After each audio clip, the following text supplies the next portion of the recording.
ভোরের আলো ফোটার আগেই এই গ্রামের রাস্তা জেগে ওঠে। কুয়াশার চাদর এখনো পুরোপুরি সরেনি।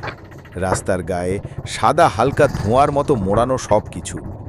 গাছের ডালপালা থেকে টুপটাপ করে শিশির পড়ছে নিচে, আর বাতাসে ভেসে আসছে দূরের আজানের ধ্বনি। একটা সাইকেল যাচ্ছে ধীরে ধীরে, হয়তো কেউ বাজারে যাচ্ছে বা ভোরের কাজ শুরু করেছে।